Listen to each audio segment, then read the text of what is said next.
Hi, good morning. I'm Dr. Abhishek Lulla. I'm the Chief Physician of Ayurvedic Wellness Center in Chennai. I'm a medical officer at the Ayurveda Pharmacy Chennai branch. I'm the research and medical consultant at NanoLife and assistant professor of Sri Jaina Saraswati Ayurveda College, Chennai. So today I've been asked to speak about a topic, ama and inflammation. The last era was the era of infection. Infectious diseases kill thousands of people. But now this is the era of non-communicable diseases. 61% of all deaths in India are because of lifestyle diseases. Cardiovascular diseases, diabetes, cancer are the main causes for all the deaths today.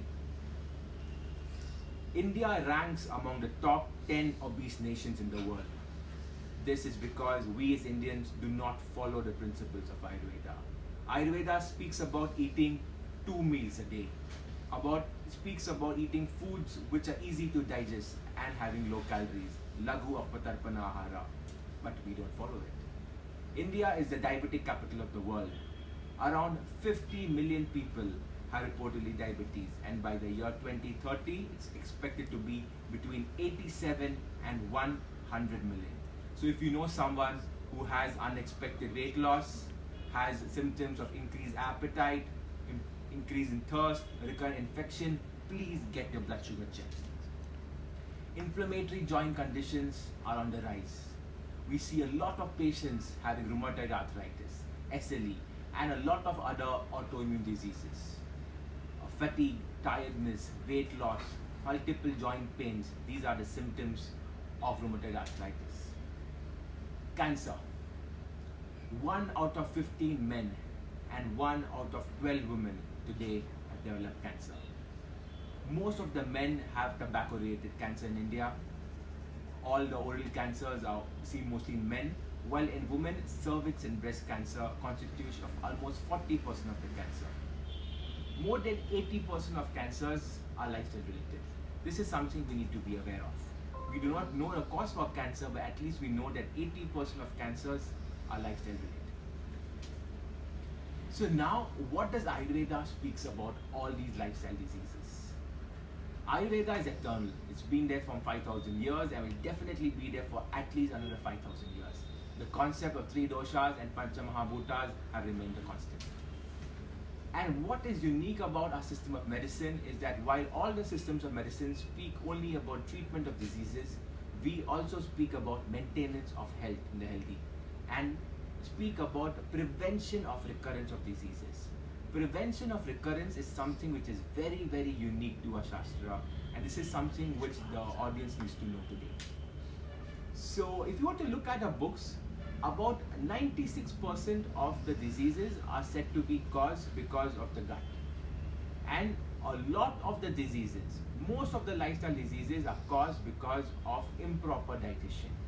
Improper digestion causes ama, and this is what causes inflammation. So today I'm going to be speaking about what is inflammation and how can we correlate ama to inflammation. As young doctors, we all must have seen a lot of cases of inflammation. We must have seen a lot of diseases where inflammation is commonly seen. So what we need to do is we need to understand what causes inflammation. Ayurveda speaks about ahara, diet, nidra, proper sleep and brahmacharya. Improper sleep can cause inflammation. Not having proper food can cause amavastha, which can again cause inflammation. According to Ashtanga Hridaya, Ushmana Alpa Balatva of the Jatva Agni, which is the reduce in the heat of the Jatva Agni, can cause ama production. This Ushmana Alpa Balatva of the Jatva Agni can cause a dushti in the Rasavaha Shrotas, which can ultimately lead to ama. Ama can be seen at various levels, at a Jatva Agni level, at a Bhuta Agni level, and at a Dhatu Agni level. So first I'm going to be speaking about the common causes of ama. First is Ati Matra Ahara. A lot of us go and eat a proper full meal. We tend to overeat. We go for buffets. So Ati Matra Ahara, eating food what is not required, can cause ama. having a lot of Guru Ruksha Ahara. Most of the foods today, like bread, maida, pasta, pizzas, are all Guru Ruksha, which is a perfect for Ama to be formed. Viruddha Ahara. In the West, a lot of people have milkshakes. They skip their breakfast and they have a smoothie. Having milk with fruits can cause Ama. Again, similarly, mixing milk with fish can cause Ama. So, having Viruddha Ahara, we may not realize it, but is causing inflammation. A lot of youngsters today work in night shifts, and working in night shifts will affect the sleep, will affect the circadian rhythm, and also will lead to eating food at the wrong time. Akala Ahara, eating food at night, eating food when you're not hungry can cause harm. So basically, if you were to follow a proper dinacharya and ritucharya, inflammation can be avoided. The other causes of ama production are, one is malasanchaya and second is a dosha samochana. I'm going to just speak a little bit about them. Coming to malasanchaya, in diseases like diabetes, prameha, obesity, stolia, there is a mamsa and meda dhatu formed, but there is a sama dhatu avastha. This is because of the low dhatu agni of the mamsa and meda dhatu. In stolia, a similar avastha is seen, and there is a low dhatu agni. It's very important to know that the jatra agni is good. So person having stolia or prameha will have a good appetite, but there will be dhatu agni manya. So seeing a person having a good appetite, please don't put two and two together and assume that there is a good dhatu agni. Jatra agni has no relationship, direct relationship with dhatu agni manya. Coming to dosha samochana, every dosha has its own qualities and some are antagonistic to each other. For example, the ruksha and laghu qualities of vata are antagonistic to snigdha and guru qualities of kapha. Similarly, the ushna quality of pitta is antagonistic to the shita quality of kapha. Therefore, when 2 or 3 doshas become severely vitiated because of the nidana, in such conditions, opposite qualities, instead of nullifying each other, interact and produce ama. So these are the various ways ama can be formed. Ama avastha is not a disease by itself, but ama, when it reacts with the doshas, causes samavastha, and this samavastha is what causes inflammation. I'm going to give a few basic examples of samavata, samapitta, and samakapha, which we see in a day-to-day practice. All this is only for the young, for all the young head years and BMS students. If you want to see in a text, samavata, the symptoms which are seen are, for example, kati pashva vedna, shofa. This can be correlated to arthritis. Most of the arthritis have a samavata avastha. Coming to samapitta, amla udgara, daha in the ura pradesha are the lakshanas which are seen in inflammatory conditions like hepatitis, in gastric or duodenal ulcers. While coming to samakapha, udgara, kanthopalepa are what I mentioned in the text, and a lot of the symptoms of samakapha are seen practically in bronchitis, in rhinitis, even in rheumatic fever. So it's important to identify ama in our day-to-day practice. Now coming to inflammation, an acute inflammation can be of sudden onset, of short duration, and this acute inflammation, if not treated, can lead to a chronic inflammation. A chronic inflammation normally lasts longer and is mediated by macrophages, lymphocytes, plasma cells, often involves fibroblasts, angioblasts, and other components. And this chronic inflammation is what causes most of the diseases. The common signs of inflammation are aruba, calla, tumor, dolor, and functional assay, which in basic terms are redness, heat, swelling, pain, and loss of function. If you were to look at this in a clinical perspective, inflammation, most of the signs of inflammation can be seen in Jwara avastha. When I was in college, my principal and my teachers would pay a lot of emphasis to Jwara avastha. If you were to see in down south, in Tamil Nadu and Kerala, they still teach mainly with a focus on Jwara avastha. This is because if you can treat a Jwara, if you can treat Jeena Jwara, you can treat inflammation.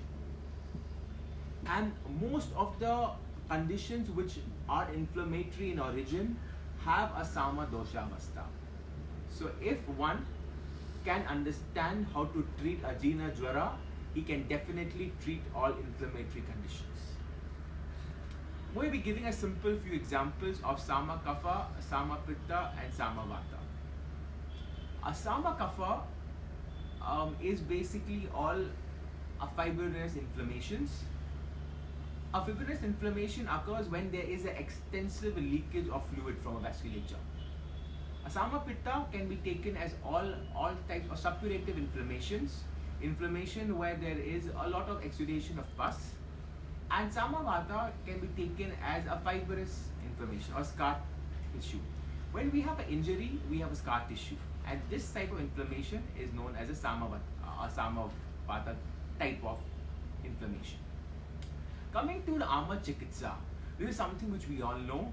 Apatarpana is the general line of treatment for Ama Dosha, and this practically works for treatment of all inflammatory conditions. If you were to look according in the Shastras, in Alpavastha, it has said that Langhana and Upavasa are to be done. In Madhyama Amavastha condition, we go for Langhana and Pachana, and in Prabhuta condition, we go for Shodhana.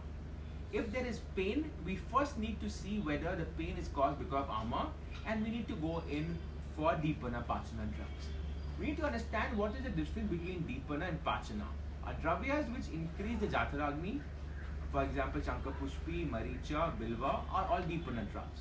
While drugs which, for example Hingu, Nagakesara, Pipali, Lavanga, all cause a stimulation digestion and they act on the Samana Vata. And these drugs are Pachana. So even in Amavata, Amavata is one of the diseases where there is a direct relationship, and the Chikitsa for that is Langhana, Swedana, Tikta, Deepanani, Katunicha. So basically Langhana, Swedana is the first line of treatment. Even in condition of Dhatu Agni Pandya. For example, it's been said that Sarira Anugate Same Rase Langhana Pachana. Langhana Pachana have been given importance, and this is now seen. Intermittent fasting, eating foods when you are not hungry, and eating foods on a timely basis is what is the Chikitsa for Ama Dosha and for inflammation. We have treated a lot of inflammatory conditions with just Langhana Upavasa, and we have seen that initially once the Amavastha is treated, the symptoms automatically come down. In Prabhuta Avastha conditions, Shodhana, a lot of physicians are scared to go in for the classical Shodhana, Snehapana followed by Vamana Vrechana. But we have seen in a lot of inflammatory conditions, including fibromyalgia, if after Ama Pachana Shodhana is done, the symptoms will drastically come down. In conditions of Ama Visha, we cannot only expect our Shodhana medicines to work. We need to follow our Shastric principles. And in our books, there is a lot of Chikitsa mentioned. We just need to see what is the dosha, what is the dhatu, and if it is samavastha. Now coming to the second part of my topic today I'm going to speak about something called as Rasayana Chikitsa, which we have all read in our books. Rasayana is one among the eight clinical specialities. The way of attaining excellent rasa is known as Rasayana.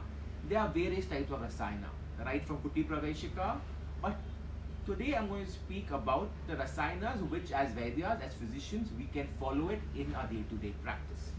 What we have seen in my college under my teachers and principal is that Rasayana Chikitsa can be used to prevent the recurrence of disease. In the beginning of my talk, I spoke about the concept of prevention of recurrence. This can only happen through Rasayana Chikitsa.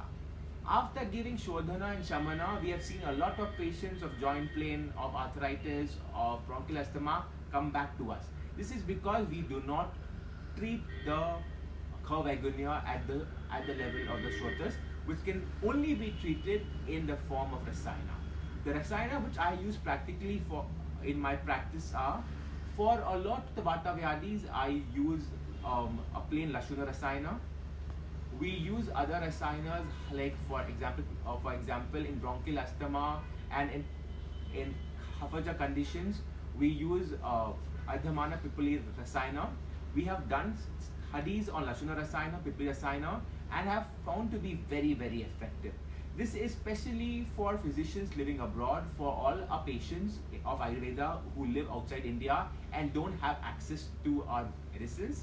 We can use Rasayana Chikitsa very effectively. One more aspect is using Rasayanas in the form of Rasaushadis. A lot of us use Rasaushadis only for Shamana effect, for quick relief. But we do not use our Rasaushadis for a Rasayana effect. If you were to see in the olden age, our kings and queens would eat in plates of silver, ate in plates of gold and use vessels of gold and silver. Was this only a sign to show their superior, their richness? This also was because of they knew that these metals have healing properties. There have been extensive studies which have shown that gold has an immediate effect and is a very good anti-inflammatory, whereas a silver works on a lot of the bacteria and is an and has a lot of antimicrobial activities. So gold and a silver can be used as a rasayana. We at Ayurveda Anushan Abhiyan Foundation, which is a chapter of Council of Ayurveda Research, believe that the only way Ayurveda can be accepted globally is through research. We need to put in our focus on research. We don't have to do something new, but we just need to understand how our Shastras work. So our mission at Ayurveda Anushan Abhiyan Foundation and at CAR, Council of Ayurveda Research, is to encourage, educate and facilitate basic clinical and interdisciplinary research. And our vision is to promote and establish Ayurveda as an evidence-based science globally. We have set out to establish research guidelines, standard scales, and we also publish case studies, which I'll be speaking on some other day. So now today, with my limited time, I just wanted to speak about one of the clinical works which I have done with a company called NanoLife. This has been extensive studies of about 13 years done at the University of Missouri under Dr. Katesh Katti. So as I'll be speaking about how rasayanas can help in inflammation. For example, as I said, that a lot of our rasayanas are not used in practice. Today I'm going to be speaking about one common rasayana, which is Swarna Bhasma. Bhasma is, the size of every Bhasma is at a nanoparticle. So what we did here was that we used a green synthesis for formation of nanoparticles, which is basically green synthesis of nanoparticles involves the use of natural polymers of plant origins to make our nanoparticles more biocompatible. So what do these bhasmas do is that the bhasmas target the M2 macrophages, and a Swarna Bhasma which was created was proved to target the pro-tumor M2 macrophages and transfer them into anti-tumor M1 phenotypes. So these gold nanoparticles had the capacity to penetrate into the tumor cells and tissues, and due to the size and the tumor specificity, they could bind with the cell membrane, and within 30 minutes and within 60 minutes of incubation time, it was capable of binding to the cells. Gold nanoparticles are effective in inhibiting the ROS production through their role as ROS scavengers. And phytochemicals conjugated with gold nanoparticles are highly effective in inducing apoptosis, which can lead to significant cancer cell death. So as I said, that we need to see and we need to understand why a lot of the diseases are caused. Cancer, heart problems, diabetes, obesity are all on the rise. These are on the rise because of we not following a dinacharya, we not following our ritucharya. Ama is the main cause of inflammation. So the take-home message is this. We speak about 4 points. Number one, this is for all the young Vaidyas and all the patients who are seeing us today. Follow the basic dinacharya and ritucharya to follow a healthy life. Ama is the main cause of all diseases. So make sure you put in a lot of focus to what you eat. And for the patients, the main carry-home message is follow Ayurveda for living a healthy, better life. Ayurveda has changed in the last 10-20 years, and in the next 10-20 years, we are definitely going to be the leaders in the world, because all lifestyle diseases, all inflammatory diseases have no answer. In the West, the physicians are looking for answers, but we have a solution. And it's as simple as Ama Chikitsa and Jwara Chikitsa. So, so with this, I just want to conclude and thank NirogStreet for giving me the opportunity. I want to thank the entire team of NirogStreet, including Dr. Pooja Kohli, for giving me the opportunity. If you do have any doubts, any feedback, any questions, I would love to answer them. Or you can drop in a message, you can send me a Facebook message, or you can drop in right here at NirogStreet, and we would love to answer your questions. Thank you.